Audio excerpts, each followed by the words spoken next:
कैसा है वो बढ़िया गैस अगले फिर से अपडेट वीडियो लेके आ चुके हैं। तो सबसे पहले पवन सिंह से स्टार्ट करते हैं क्योंकि पवन सिंह इस टाइम बिहार में ही है। पवन सिंह ने जो बिहार में चुनाव प्रचार जोर तोड़ से किया था कि क्या है बोले इस टाइम इंडिया की सरकार के साथ बहुत ज्यादा अच्छा खासा संबंध बना हुआ है, आप लोगों को पता ही। पवन सिंह इस टाइम जहां भी जाते हैं उनका जोर तोड़ से स्वागत कुछ अलग ही लेवल को देखने को मिल रहा है। लेकिन फाइनली आप लोगों को बता हूँ पवन सिंह का 4 वीडियो बहुत ज्यादा सोशल मीडिया पे वायरल होता जा रहा है, जिसमें बहुत ज्यादा लोग बोल रहे हैं। कल रात को विनीत सिंह के घर पे पहुंचे थे जहां पे बर्थडे पार्टी था, लेकिन वहीं से 3-4 के लिए बहुत ज्यादा सोशल मीडिया पे वायरल हो रहा था क्योंकि पवन सिंह को देखने के लिए बहुत ज्यादा लोग पहुंच चुके थे। लोगों को इसलिए बता रहे हैं क्योंकि आप लोगों को पता है कि ज्योति सिंह पवन सिंह बहुत ज्यादा कुछ दिन पहले बहुत ज्यादा जोर तोड़ से विवाद हुआ था, जहां पे पुनीत सिंह ने बहुत ज्यादा ज्योति सिंह को सपोर्ट किया था।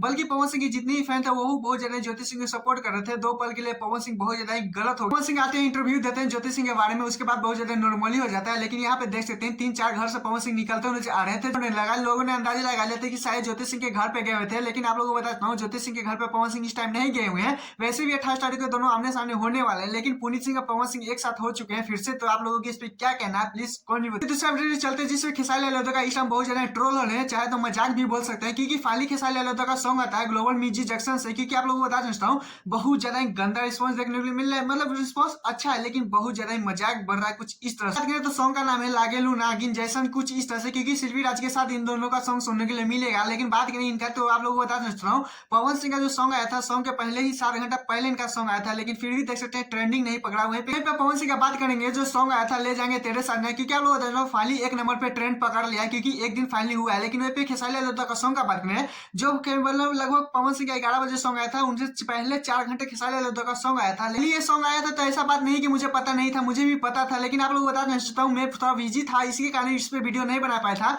लेकिन देख सकते हैं 2 घंटे का स्क्रीनशॉट देख सकते हैं, 7 घंटे का स्क्रीनशॉट देख सकते हैं, पूरे 7 मतलब पूरे एक दिन का स्क्रीनशॉट देख सकते हैं। कुछ इस तरह से रैंक कर रहा है, इस तरह से रिस्पॉन्स देखने को मिल रहा है। ऐसा बात नहीं कि खेसारी लाल यादव का सॉन्ग बहुत ज्यादा घटिया ही बज रहा है मार्केट में। लेकिन बता नहीं चाहता हूँ यहाँ पे लाइक पे ध्यान दे सकते हैं, व्यू पे ध्यान दे सकते हैं, कुछ इस तरह से बहुत ज्यादा अच्छा खासा है। लेकिन बाद में ट्रेंडिंग में भी खेसारी लाल यादव का नहीं आया। वहीं पर पवन सिंह का बात तो नंबर 1 पे आ चुके हैं। लेकिन सबसे ज्यादा मजाक यहाँ पे बढ़ रहा है कि खेसारी लाल यादव ने पवन सिंह से 4 घंटा पहले भी सॉन्ग लाया था मार्केट में, लेकिन फिर भी देख सकते हैं कुछ इस तरह से मार खा गया है। कुछ बात नहीं है कि खेसारी लाल यादव का सॉन्ग बहुत ज्यादा घटिया ही बज रहा है मार्केट में। लेकिन आप लोग बता फाइनली अगर मुझसे भी कोई पूछेगा कि इस टाइम अगर दोनों में से सॉन्ग किसको सुनिएगा तो अखिलेश में पवन सिंह का ही नाम धरूंगा, क्योंकि आप लोग बता उनका सॉन्ग कुछ अलग ही लेवल देखने को मिल रहा है। खेसारी लाल यादव का बात करें तो इसमें उतना मतलब अच्छा है लेकिन उतना अच्छा नहीं पसंद किया जा रहा है। खैर आप लोगों की इस पे क्या राय है प्लीज कुछ बताइए। अगर हमें चैनल तो चैनल को सब्सक्राइब कर लाइक कर लीजिएगा। फिर मिलते हैं नेक्स्ट वीडियो के साथ।